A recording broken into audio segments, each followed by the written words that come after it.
we expect to function as Jews for all the things we care about as a community, but whom we will then turn around and say, but you're not really citizens. And I think that that's a moral challenge. It may not be a solvable moral challenge, but it's a moral challenge that we are not entitled to ignore. Yes, you did. But how much of this would they agree to? Like, what if you told them from the beginning, you'll be expected to do all of this, but we'll never fully consider you part of your community unless you get Orthodox? Yeah, so illegal aliens take jobs because it pays more than it does in their home country. Right. So why is it necessarily morally wrong if they would agree to it? So that's that, right? So that is a fair question, right? If you have power over people, and right, so you have something that they want, and, right, and they're willing to allow you to exploit them, because of that, is that moral or not? Not obvious to me that it's moral. I would take it you'd be opposed to slavery as a practice. As the Torah permits you to have a Jewish slave for a certain number of years, or an Eved Knani for life. Well, I mean, separate here. I think that the Torah, Eved Knani, I think, is actually a particular kind of conversion process, and the Eved Ivri, I think, is very explicitly framed by the Torah as slavery, but it's an economic concession that certain forms of, but this is why I'm a really bad employee. All employment is slavery of some sort or another. It's just a continuum. Anytime you are doing somebody else's will as opposed to your own, you're a slave. And Eved Knani is paid up front.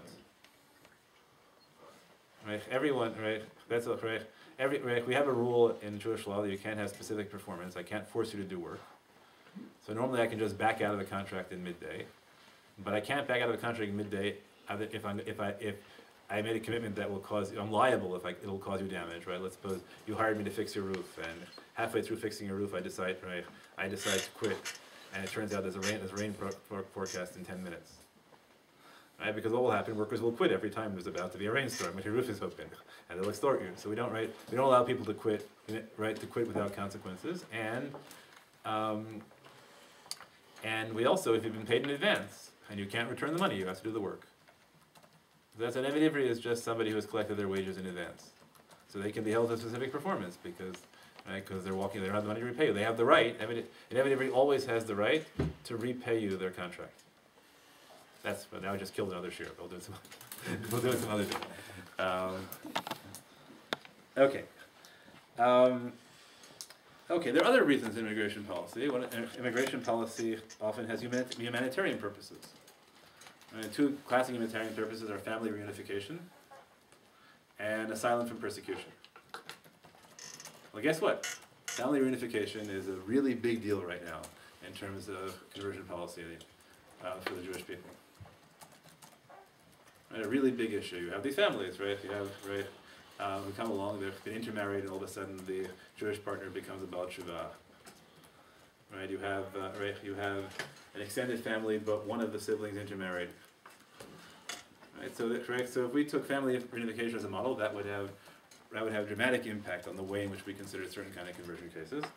And asylum from persecution is a big issue dealing with how we rescue people who are persecuted as Jews. But we don't really want to bring them to Israel so they can be second-class citizens.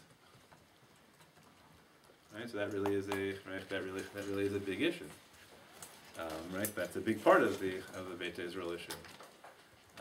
Does it make sense for us to provide a refuge from persecution for people who have no other place to go, when we will not accept people fully where they are? And yet, it's against our national interest to import large groups of non-Jews to the state. So that's really a big issue. A fourth statement is that it's just immigration policy has a public relations purpose. So, so the Statue of Liberty is not an immigration policy for the self-interest. Statue of immigration is an idealistic immigration policy. So to me, the best analogy for that is Rav Yaakov Kamenetsky has a source in which he says, conversion is utterly necessary because if conversion weren't possible, we would be racists. Because we would think that Judaism was a purely biological phenomenon. So conversion has to be possible in order to demonstrate that really what we care about fundamentally is behavior, and not genes. So So as far as Rav Yaakov Kamenetsky is concerned, we need a Statue of Liberty out there, saying that if you want to convert, you can. because really, right, Judaism is not a racial statement. It's not a biological statement. It's a behavioral statement. And you'll tell me, why do we accept born Jews? Well, every country has people born into its thing. That's not a big deal, as long as you allow conversion. Okay, so those are ways in which the immigration metaphor can help. Okay, so I want a second framing I want to give, and that's probably what we can do. Is I want people to understand that there really are 4 different constituencies that when you're constructing conversion policy you have to consider. So far we have focused almost exclusively on Klal Yisrael as our constituency. And we talked about how the interests of Klal Yisrael might possibly conflict with the interests of the Medinat Yisrael. And the community, right, I think has a number of interests that we can frame that way. First of all, I think as a community we have an interest in having everybody in our community recognized by everyone else. Right? It would be a more effective conversion policy if all converts were recognized by if everyone who was recognized as a convert by some people is recognized as a convert by other people. Okay, we don't have that right now, right? In terms on that framework, our current policy is a disaster. We have a second group. Right? Second thing is that each sub-community has an interest in making sure that its own cohesion is useful, and also we want every member of our sub-community to be recognized by every other group in the Jewish people. Right? Even if they won't be recognized by us, but we want us to be recognized by them. And the third thing, right, which I think is more challenging, is that each community, the Jewish people as a whole, each sub-community has an interest first in our Olam Haba. So it might very well be we think that God judges us as a community, so we want people who improve us as a community. We want people who raise the spiritual tone of the community in whatever way. Now we can, we can have the a conception about that where say, okay, this year we're going to go out and we're going to convert 10 civil rights activists, right, because that's what we need, or 10 people who really, really care about God. Whatever it may be, but we want generally, if we want the community's Olam Haba to be improved. And then the next thing, which is a little harder, is we also have a right to care about the Olam Hazeh consequences. So a fair question is when somebody comes and says, okay, this person is a fine person, but we look at them and we say, you know what, it will take 2 people, it will take the rabbi of the community and one other person who will spend 15 hours a week for the next 50 years supporting this person. And we just know that. Right? Or this person will never be able to, make a living. So they will be living off the community forever. So the community has a right. At some point we understand, right, that if 1,000 desperately poor people came and all wanted to convert at once, right, that would be bad immigration policy. So to what degree our conversion policy is allowed to consider that question is a big issue, right? Are we allowed to consider both positively and negatively what people will bring to the community in this world? Yes, David? What's interesting is it's almost a paradox that you're framing, because if you got rid of the Beit Din as the border guard, and you just basically said anybody that wants to be Jewish is Jewish, and then you have the norms of each denomination will set the criteria, right? In other words, if someone walks into this shul and says they're Jewish, well, you still have to participate in the norms of the community, or else the rabbis would say, look, this is what we do, right? You can't smoke and use a telephone on Shabbat. So that's, whether you're Jewish or not Jewish, you still have to adhere to those norms. But the only point that you raised at the end, which creates the problem, is that because we as Jews do differentiate between care for Jews and care for non-Jews, that the potential free will ger can take advantage of that. Right. Right. People join. Right. Same way people gravitate to cities with generous social safety nets, and at some point that becomes unsustainable. By virtue of the fact that we do have that inherent. So it could be. Right. I don't think it's a big issue right now, but it is an issue. Right? So that's part of the question.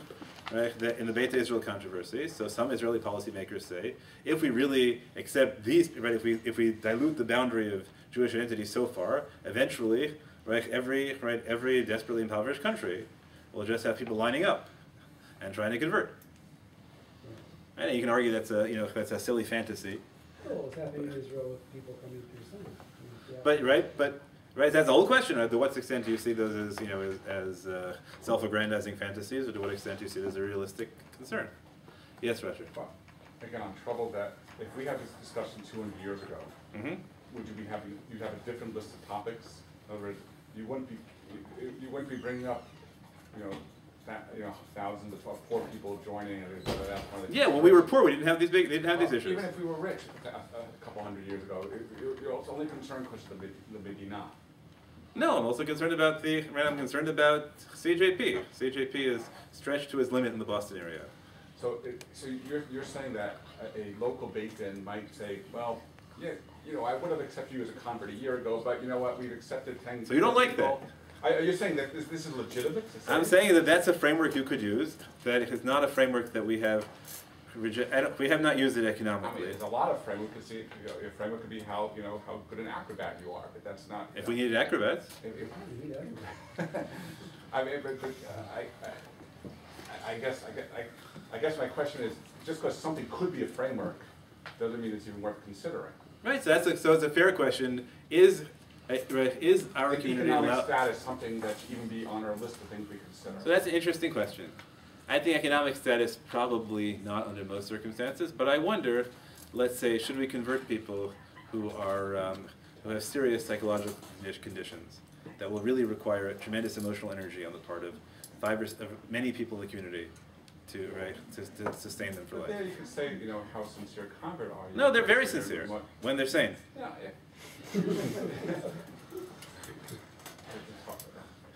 But this is not an uncommon phenomenon. People often come to convert who have a better example is a severe medical condition. Someone has cancer, can they be converted? Well, that's probably not a big issue on our part because we're not paying we're not paying for the medical insurance, but we are paying for emotional support.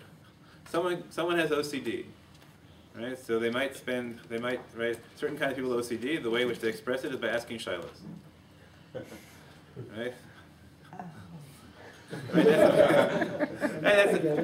That's John Huppert, when he wrote his article on Orthodox OCD. So one of the reasons that rabbis loved reading his article was because it liberated them.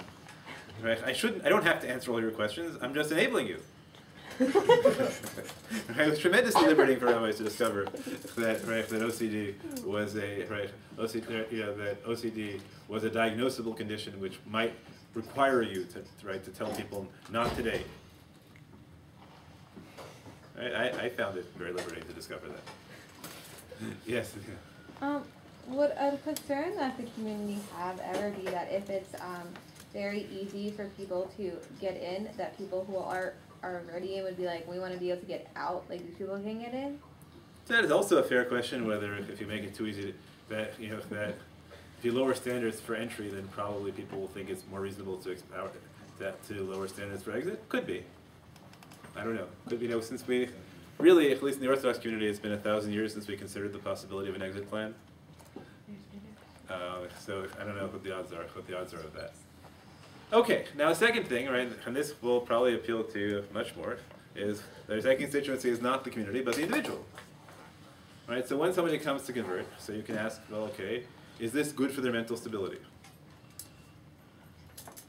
Right. Or it might be that, that the minusha of halakha are likely to drive them into depression with great regularity. We can ask, is it good for their health? Right? Maybe they're celiacs, and in a culture that requires you to eat bread twice a week is really bad.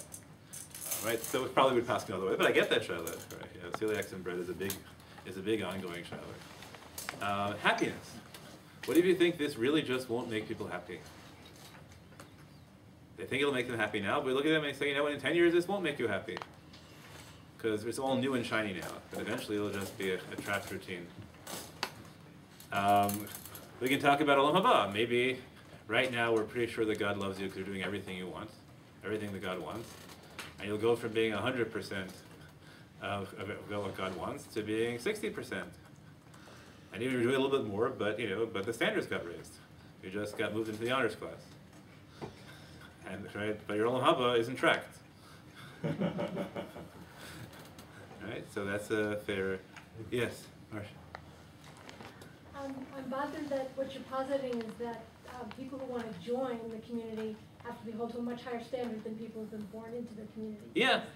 You know, we're in here and we're celiacs and we're OCD and all these kind of things. And I'm thinking about immigration policy, and do we ask new immigrants to be better Americans than those who are born Americans? On the one hand, they do have to pass a citizenship test that most of us probably couldn't pass. Mm-hmm.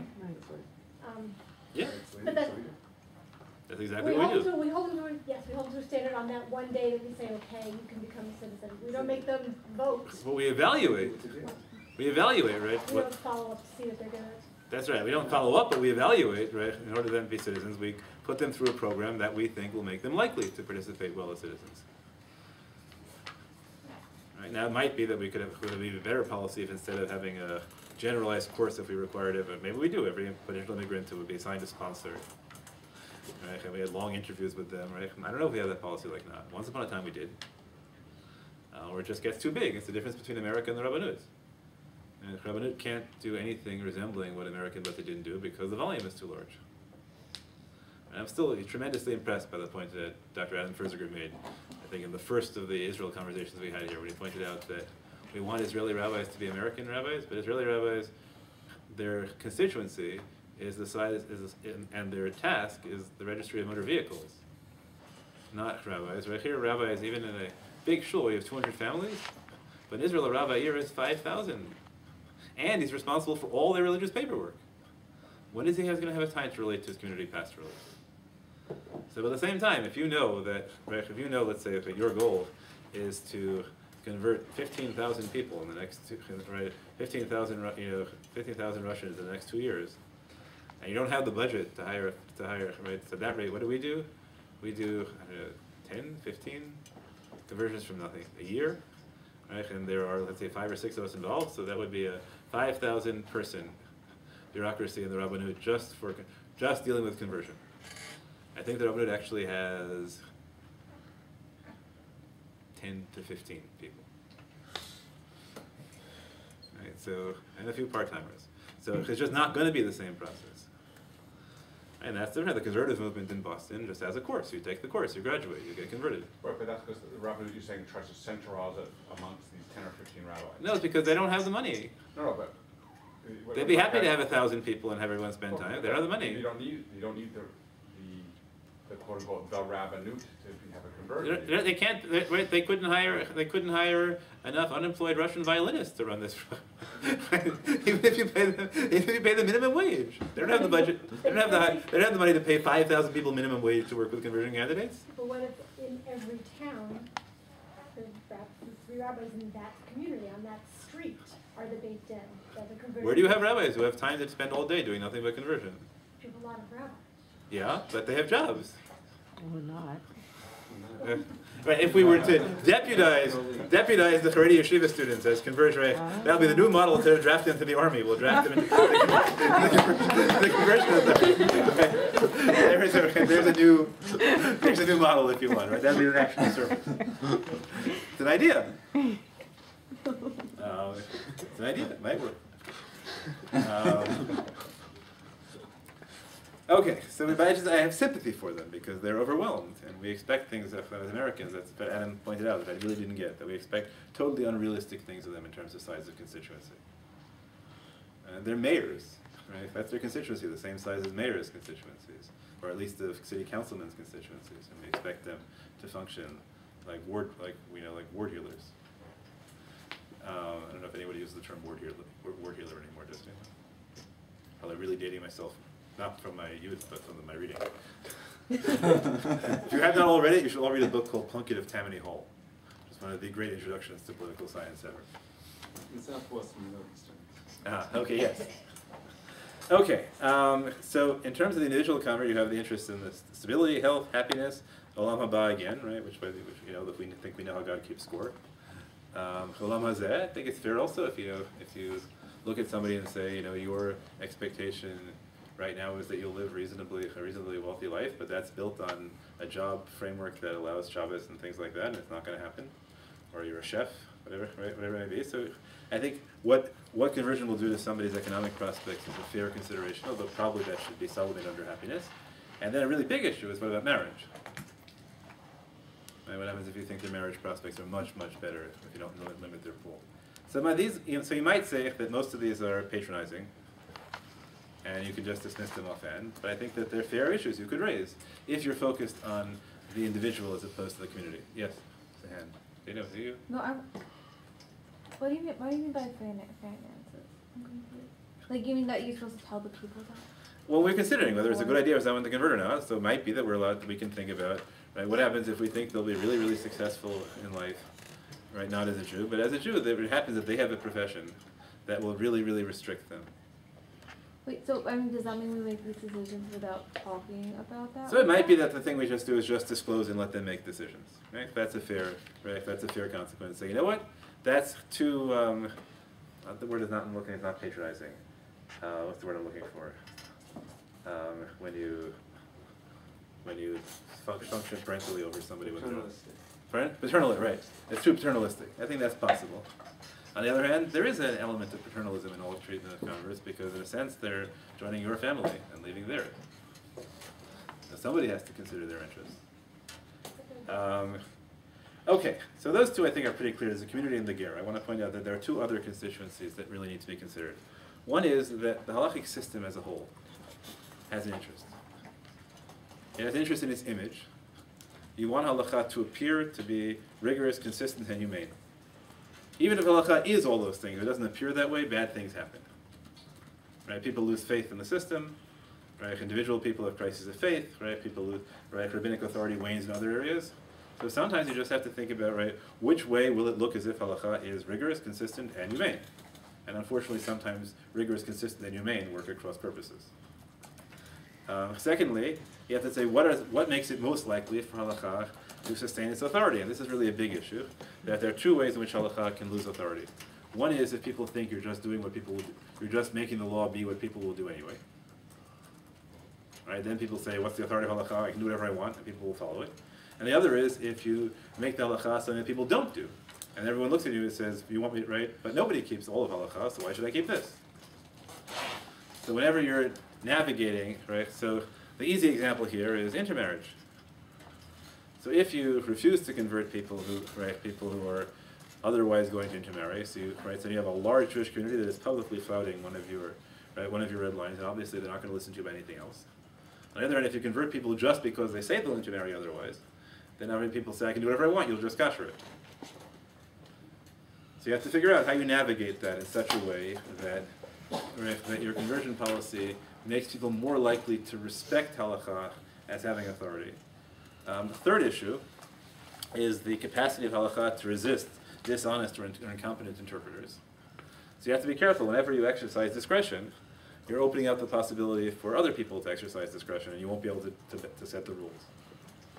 Right? So sometimes you have to set the boundaries and say, "I could do this, but if I do this, then I can't stop that person from doing it, so I can't do it." And lastly, and this is right, I have to say for myself, you know what? Halakha is also actually supposed to be humane.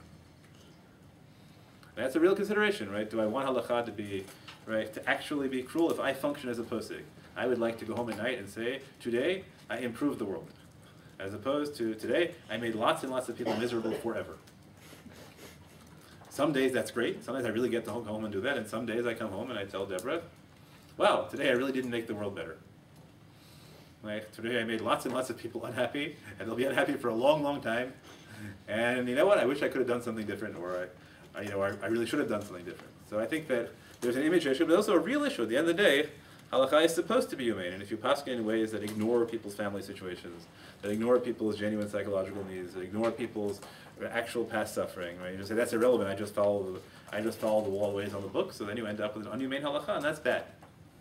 Okay, and finally, lastly, and I think this is probably the hardest one. You have a posek has responsibility to themselves. Right? So I talked about halakha as a whole, but it's also for me. At the end of the day, I have to be able to go home and say that all the decisions I made are really, genuinely, authentically halachic. And at the end of the day, I walk home and I say, I did something today that I cannot defend because it's not really halachic, I just gave in to sentiment. So I can't do that. And I'm allowed to consider, at the end of the day, saying, you know what, even if I think this is the right thing for the Jewish people, and everyone will love halakha because of it, and it will make this person happy, but at the end of the day, if you ask me, Did I make a halachic decision? The answer is no, I gave in. So I can't do that, and that's fair for me to consider that. And secondly, it's also fair, right? That's true halachically, it's also true ethically. Right? Even if I have a legally defensible position, at the end of the day I feel like I'm a terrible person because I did that, I'm entitled to say, no, what? I can't do things that make me feel like a terrible person. What? And because I really am a terrible person if I do those things. I don't want to do those things. So I think those are the four constituencies you can think about. You have to think about the community, and the community means both Klal Yisrael and if you have a religious Zionist perspective, Medinat Yisrael. You have to think about the individual candidate, what's best for them at every level. You have to think about halacha, which has and Torah, which have an interest which is not exactly the same as that of Klal Yisrael. And you have to think about yourself. And then there are the more complicated issues, which right now, like every conversion, because of the political interrelationship, so let's say every conversion that I sign off on affects my own authority, because everyone will evaluate me based on what I did, and it will affect every other convert who I signed for. And that's, I think, is a more recent phenomenon, where you can never look at a case in isolation. Every case reverberates for you, and reverberates for everybody else who has been involved with you.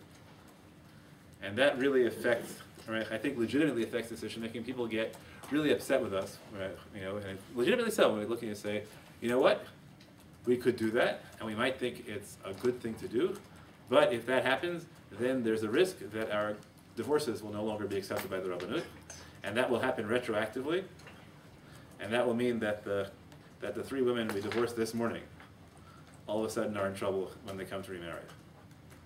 So we have to think about that. We have to think about that. We have to think about when we can do, right, how we can use what authority we have well.